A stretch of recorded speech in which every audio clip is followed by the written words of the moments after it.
আসসালামু আলাইকুম। দূরের কাছে যে যেখানে বসে এই মুহূর্তে ভিডিওটা দেখছেন তাদের সবাইকে মাহফুজা কিচেন বিটিতে ওয়েলকাম।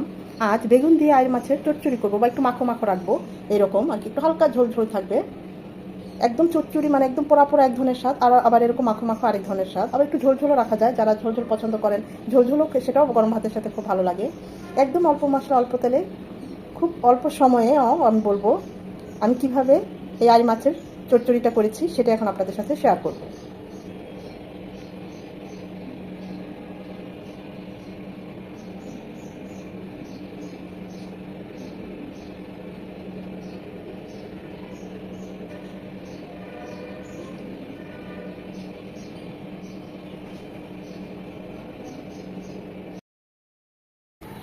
আইর মাছ হলুদ আর লবণ দিয়ে মাখিয়ে নিয়েছি, হালকা করে ভেজে নেব। বেশ বড় একটা আইর মাছ। বেগুন দিয়ে আইর মাছের চচ্চড়ি করবো, সেজন্য কড়া করে ভাজবো না, জাস্ট এপিট 1 মিনিট করে ভেজে নেবো। যে কোনো মাছ আমরা যখন রান্না করবো ভাজার ক্ষেত্রে একদম হালকা করে ভেজে নেব। এতে মাছটা খুব সুন্দর একটা ফ্লেভার চলে আসবে, খেতেও ভালো লাগবে।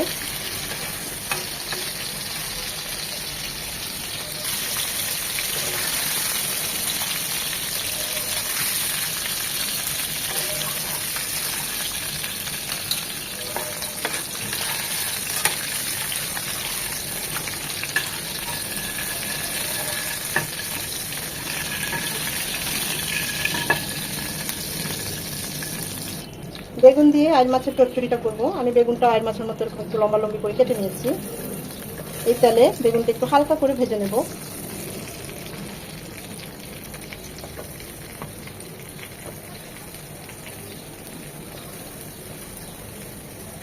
সামান্য একটু বেগুনে লবণ ছিটিয়ে দিচ্ছি, এখানে আর কিছুই দেবো না। মাছের আকৃতিটা একটু বড়, সেজন্য আমি বেগুনটাও একটু বড় বড় করে কেটে নিয়েছি। খুব বেশি ভাজবো না, জাস্ট 2 থেকে 3 মিনিট একটু হালকা করে ভেজে নেবো, আর কিছুই না। আবার সরাসরি কষিয়েও রান্না করতে পারেন, সেটাও করি। একটু ভেজে নিলে আর একটু ফ্লেভারফুল হয় আর একটু টেস্টি হয়, এই আর কি, আর কিছুই না।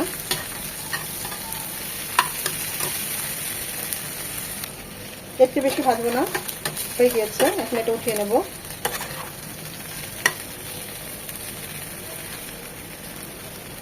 বেগুন দিয়ে আর মাছের চচ্চড়িটা করার জন্য প্যানে দিয়ে দিচ্ছি 2 চামচ সয়াবিন তেল, একটা বড় সাইজের পেঁয়াজ কুচি।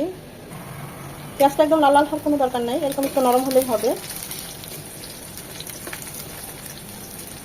কুচু করে 1 চামচ আদা রসুনের পেস্ট, এটাকে 1 মিনিট ভেজে নেবো যেন আদার ঝাঁঝালো গন্ধটা চলে যায়। এখানে 1/2 চামচ আদা আর 1/2 চামচ রসুন। আদা রসুনটাকে 1 মিনিট ভেজে নেওয়ার পর এখানে সব 1 চামচ করে আছে। 1 চামচ ভাজা জিরে গুঁড়ো, 1 চামচ হলুদ গুঁড়ো আর 1 চামচ মরিচ গুঁড়ো একটু গরম পানি দিয়ে গুলিয়ে দেবো। গুঁড়ো মশলা পানি দিয়ে গুলিয়ে দিলে বাটা মশলার ফ্লেভার টেস্ট দুটোই আসে। এছাড়া মশলাগুলো পুড়েও যাবে না, আবার মশলাগুলো ভালো করে কষিয়ে নিতে হবে। মশলাটা ভালোভাবে কষিয়ে নিতে হবে, মশলা ভালোভাবে কষিয়ে নিলে দেখবেন ওই রান্নার টেস্টটা খুব ভালো হয়।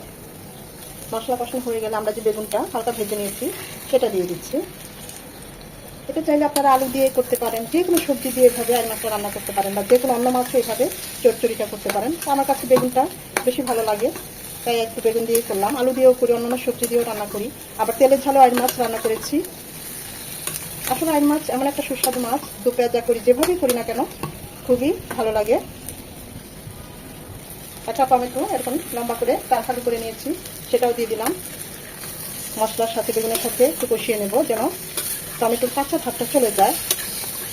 খেয়াল রাখতে হবে নিচে যেন লেগে না যায়। তো 2 থেকে 3 মিনিট কষবে।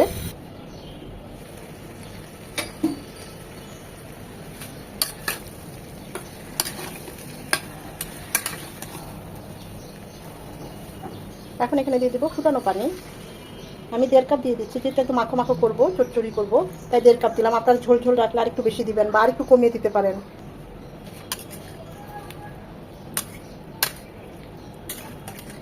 খুব ভালোভাবে বেগুনটা কুক হবে, টমেটোটাও নরম হবে। 4 থেকে 5 মিনিট এটা কুক করে নেব, কারণ মাছটা দিলে আমরা বেগুনটা বেশি নাড়তে পারবো না, কুক করতে পারবো না।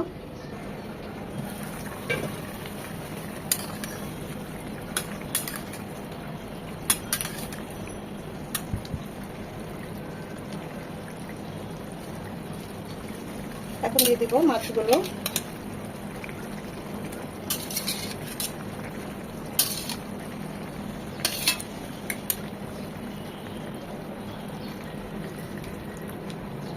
দিয়ে দিব স্বাদ অনুযায়ী লবণ,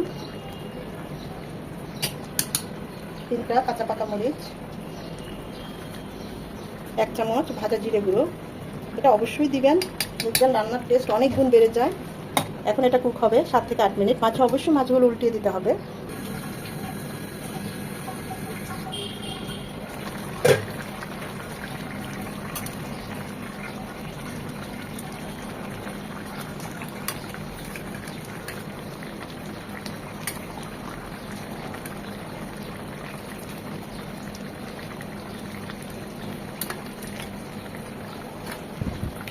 এই পর্যায়ে ঝাল লবণ সবকিছু টেস্ট করে নিতে পারেন। এটা হবে আরও 5 থেকে 6 মিনিট। যারা একটু মাখো মাখো রাখবেন তারা এই পর্যায়ে নামিয়ে নিতে পারেন। আমি আরেকটু শুকিয়ে নেব।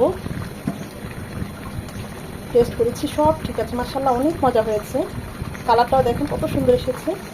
তা আলু দিয়ে খুব ভালো কাটে, অন্যান্য ধুন্দুল ঝিঙ্গা যেটা দিয়ে রান্না করেন। আপনাদের একটা গোপন টিপস বলি, আমার পার্সোনালি আমি এটা আর কি বিশ্বাস করি এবং এটা আমি দেখেছিও, যে আঁশবিহীন মাছগুলো, যেমন আইল মাছ, বোয়াল মাছ, ট্যাংরা মাছ, শিং মাছ, মাগুর মাছ, যে কোনো মাছ, এই ধরনের মাছগুলো বেশি টেস্টি হয় আঁশযুক্ত মাছের চেয়ে।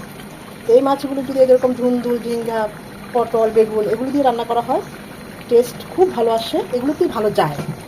শক্ত মাছগুলো শক্ত তরকারি দিয়ে যায়, যেমন রুই মাছ, কাতলা মাছ, এগুলো আপনার আলু, ফুলকপি এগুলো দিয়েও খুব ভালো যায়। এটা দিয়েও ভালো যায়, তবে আর কি একটু বেশি ভালো লাগে আর কি।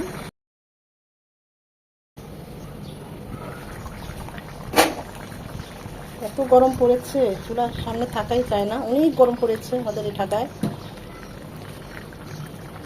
এখন আর থাকবো না, আর 2 থেকে 3 মিনিট আর একটু এভাবে না ঢেকে ঝোলটা টানিয়ে নেব।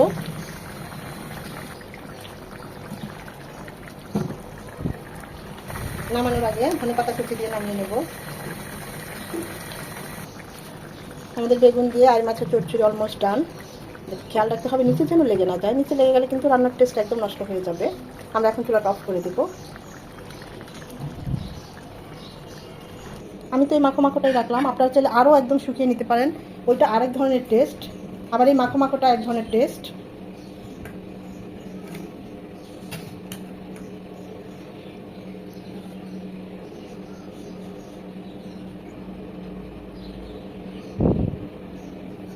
এটা এরকম মাখো মাখোটাই বেশি ভালো লাগে। আবার একদম শুকনা শুকনা চচ্চড়ি একদম মানে পোড়া পোড়া করলেও সেটাও অনেক ভালো লাগে।